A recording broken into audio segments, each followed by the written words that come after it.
Hi everyone, welcome to Simplicity TV. I am Jen Pike, your host, the founder of the Simplicity Project and the Hormone Project. I am so excited to have all of you joining us today as I welcome my very good friend and an absolute inspiring educator and mentor of mine, Dr. Sachin Patel. Hi guys. So I was so excited to have, we could probably spend a week sitting here on this couch going through everything that we're both interested and very passionate about, but you have such a gift, such a way of being able to take very complex topics, subjects, illnesses, diseases, situations that are going on with the health and the body, and break it down in a way that everybody not only has the ability to understand, but can then pull some golden nuggets of wisdom from that and start to actually implement it into their lifestyle. For you as a functional medicine, clinician and consultant, you have two different spaces. You've got, well, they're the same space in two different locations. You've got the Living Proof Institute, which is in Mississauga, which is here in Ontario, and then you're also in the United States in Ohio. Yep. Where did this passion, all of this come from? What is it that you're most invested in when it comes to teaching people about their health and their bodies? Well, I think the big thing is teaching people that they're the owner of their body, and the problem is they've never been given an owner's manual, right? And there's a difference between a user's manual and an owner's manual. And most people use their bodies and abuse their bodies, but they don't own their bodies, or they don't behave that way. And so my biggest thing is basically decentralizing and democratizing the information that we only think medical practitioners have, right? And getting people to stop delegating their health and taking ownership over their health. We've become a society where we delegate everything to other people. So other people do all the thinking for us, and then we have a mindless existence essentially. And because of that, we never really learn life skills. And so when we're getting cheated with our health, we're getting cheated on our taxes, when we're getting cheated in other areas of life that we delegate away to somebody else, we don't even have the consciousness to know that that process is happening. So what's really scary is that if somebody's incompetent, they don't even know they're incompetent at something, because to recognize incompetence requires competence. Right. So it's this interesting position that people are in.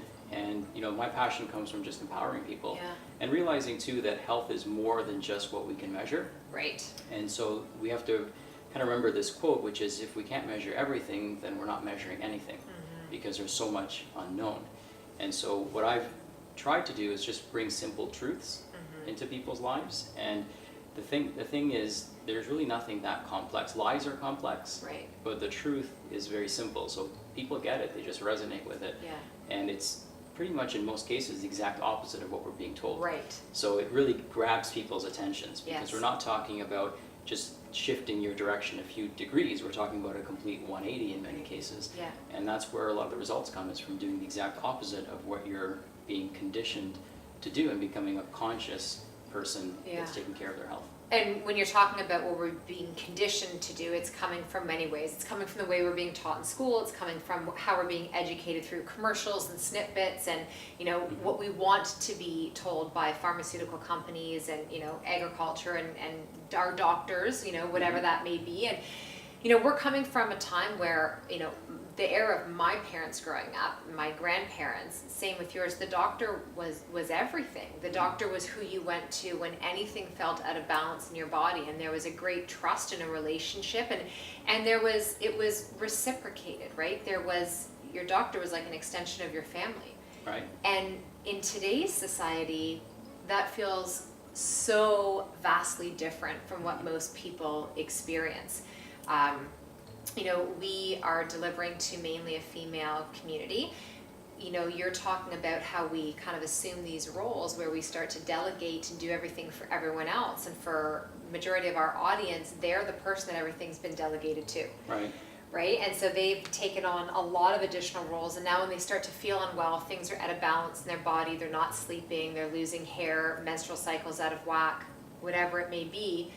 And they go to the very person that we've been taught and conditioned to trust and to listen to.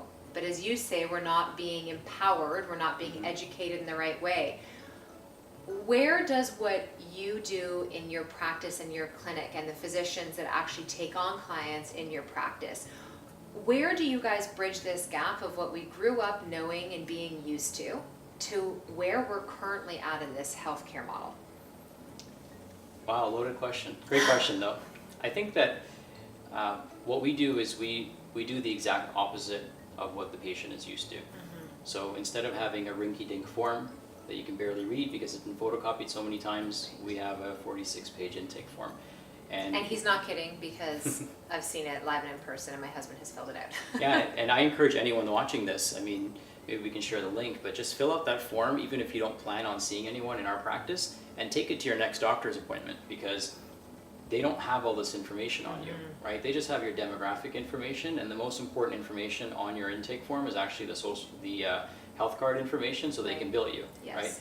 right? And if they don't have that information, they won't take the form. But if you leave off a bunch of stuff that's pertinent to your health, it's not relevant to the conversation. Right. So I don't blame practitioners because they weren't really trained, and the system is not really designed to treat the complex yet simple problems that people are dealing with. Right. So there's nothing really that the practitioner can offer them, because nobody goes to the doctor and says, what body part can you cut off? Right. Or what toxin can you give me because I want to get healthy, right? And that's kind of what we're expecting, but we're going to the wrong place, right? So we're expecting the practitioner to teach us about food, nutrition, lifestyle, exercise, connecting with nature, balancing, other areas in their lives. That's what people want, but they're going to the wrong place to get it. And the reason they're going there is because they probably don't know that there are other options. Right. And when you've been conditioned to think that the person responsible for your health is a complete stranger, instead of somebody who spends 24/7 with you, which is yourself, then automatically you create this problem, right? So it's really interesting, and I kind of say this for what it's worth, but I feel like religion separates us from each other, but more importantly, it separates us from God, right? Because if we think God is one and part of us, then there's no separation between the two. And healthcare kind of does the same thing, right? It separates us from ourselves. Totally. And so because of that, we have this huge paradigm shift that the medical system itself needs to take, but also patients need to take. And when patients really ask themselves what it is that they want and what it is that person can offer, and they realize that the significant mismatch that's taking place, then they can at least start looking for an alternative. So for us, we start off with a detailed intake form. And what we focus on first is actually not the symptoms that the patient has, but we focus on their communication style. Because we need to know how to effectively communicate our message into this person, into this conversation. And we also have to know if their communication style, which is connected to behavior styles, is also producing some of the health issues that they have. So the first thing that we look at is communication, not only for how we're going to talk to the patient, but how is that patient communicating with their husband? How are they communicating with their children? How are they communicating with their coworkers? Because a lot of stress in people's lives actually comes from bad communication. Right. Oh my gosh, yeah. And when somebody has hormonal problems, so an Ayurvedic, and this is an Eastern philosophy, but as is the microcosm, so is a macrocosm. Yes. So if you have communication problems in your life, well, what are our communication molecules? They're hormones. So if you have communication problems with everyone around you, well, of course, internally you're going to replicate that same physiology. Yeah. So we think at different layers of the Yes. problem. And so communication is super important. And then we go into their symptoms and try to group their symptoms so we can figure out which systems in their body are not functioning optimally. But we do remind the patient that every system in your body is connected. The same blood goes everywhere. So the same blood that's destroying your kidneys is probably destroying other parts of you, but it's showing up in your kidneys because these are the labs your doctor runs, right? So if your doctor's running the same panels over and over again, well, those are the only problems that you're going to see. Right. And when something does pop up, you're going to think that the system or the problem is isolated to one organ or one system when it really isn't. It's just that the other systems haven't met their diagnostic criteria yet. So a simple way to think of this is, imagine in your backyard we put 20 buckets, and these 20 buckets represent different organs and different systems in your body, and it starts raining. Now each of these buckets is a different size, right? But it's raining on all of them. It's the one that's going to be, the smallest one is going to fill up first. So that one gets all the attention. And so for most people, that's their thyroid. Right. So the thyroid is what we call the canary in the coal mine. And if the thyroid gets all the attention, we just keep emptying that bucket and we think we fixed the problem, but we don't realize, because we're not looking at the bigger picture, that it's raining in this person's life, and that's what we need to get to fix, because eventually all those other buckets are going to start filling up, and that person's not going to be as responsive as they were to their medications or whatever solution the doctor provided. Massive ripple effect. Right, because we didn't fix the actual why it's raining in that person's life. Well, and this is really the root definition of, holistic, or, when we talk functional medicine, is it's whole person, whole life, whole body, like literally everything that is making up who you are and what you do. And those are the finite pieces that people don't pay attention to, is how they communicate in their life, how they show up mentally, emotionally. We're just always so focused on the physical parts of us that feel like they're kind of breaking down. Yep. And then we want to go in for the tune-up, right? And so when you have, this is like a whole new spectrum of testing, of the way that you guys are and how you're interpreting it. And I've seen firsthand, there's video responses that you're sending. You're visually walking somebody through and have recorded what their test results are. Everything from their stool sampling, their Krebs cycling, what's going on with their mitochondrial health, not only their hormones, but how they metabolize the hormone. Like, it's fascinating. You can tell I'm fascinated by this. But it's what I believe every human being deserves to know, is this internal blueprint that is happening inside of their body. Yep. When you are on the other end of delivering this information to someone who has probably been struggling for a long period of time, your practice is much like my own. It's probably not the first stop on someone's struggle train.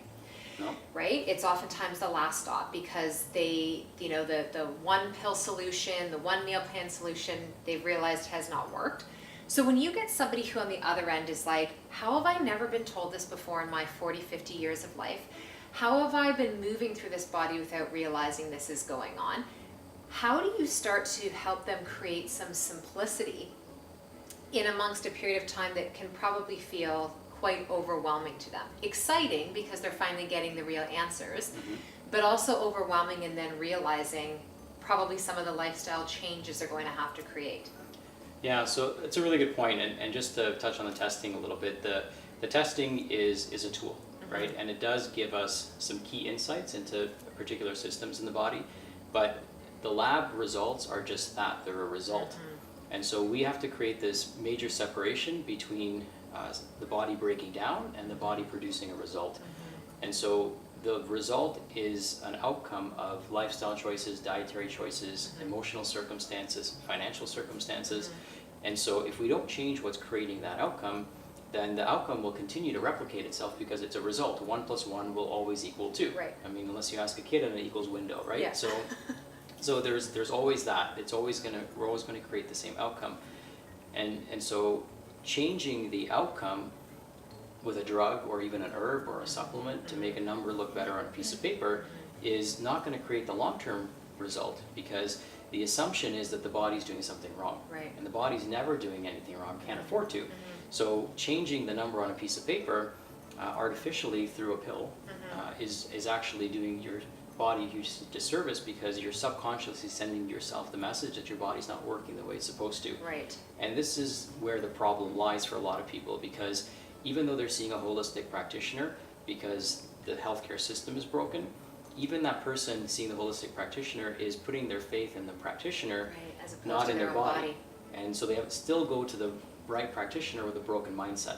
Well, and you have a really amazing quote that I love, which is that you quote belief. I know this is one of your core beliefs, is that you believe the best doctor of the future is actually the patient. Right. That the answer is lying within us, which I completely believe, and it resonates so deeply with me as well. It's challenging sometimes, though, to try and get other people to believe this, because, like you said, they've believed for so long that something was wrong with their body. They're oftentimes, especially in the yoga industry, I work with broken bodies, and it's like, don't even let these people hear that you are referring to them like that. Like, nobody needs another reason to feel like this is out of their hands. This is just happening over time. I'm getting older, the body breaks down, yada, yada, all that type of stuff. That mindset is huge in actually helping to make sure you do the very things, the steps, the tips, the procedures that are being laid out in front of you. So what are some of the most simple things that you would say to somebody who's watching? They're listening, they're still paying attention, they're like, this, you know, sounds fascinating. You get somebody whose test results come back that shows, you know, inflammation, whatever area it's going on in the body, let's say it's the thyroid. You know, based on the things they've told you in their client intake form, you probably already even knew it before the test results came back, that these are the areas Usually, yeah. that were going to show up. What are some of the next simple steps that you start to help people take? Well, the first thing is, and for everyone watching this, the first step you have to do is reconcile your relationship with your body. Okay. Because you have to thank it first and foremost. A lot of people have a negative relationship with their body, and we remind patients that despite these results, you're still here functioning, right? Regardless of your symptoms, regardless of how you look, your body kept you alive long enough, and your brain kept searching for solutions long enough that it brought you to this point to actually create a different outcome. But we'll only change the outcome if we change the inputs. And so the first input we have to change is thought. Right. And you know, people think that words are important, but thoughts are even more important, because yes, words can create circumstances, but they vibrate at a certain frequency. Thoughts vibrate at a much higher frequency. And when we can start reconciling the way we think about our health, about what our body's capable of, then we can bring into organization matter that creates the circumstances that we're actually trying to fix. So pretty high level thought for the average person, but if you can think it, you can create it, right? And you have to believe that first, right? You can't go in with a half belief, because you're not going to be able to create the outcome that you're looking for. Okay, I'm going to stop you right there, because I know we could keep going, and I want to, but in our next episode that's going to come out to you all. So I hope you have the ability to go back, re-watch this one, take some notes, really, you know, understand the simplicity of what Dr. Sachin Patel is talking to us about today, and then join us back next week for our part 2 episode with Sachin here on the couch in the Simplicity TV studio. And cheers to you today, creating more simplicity and ease in all that you do.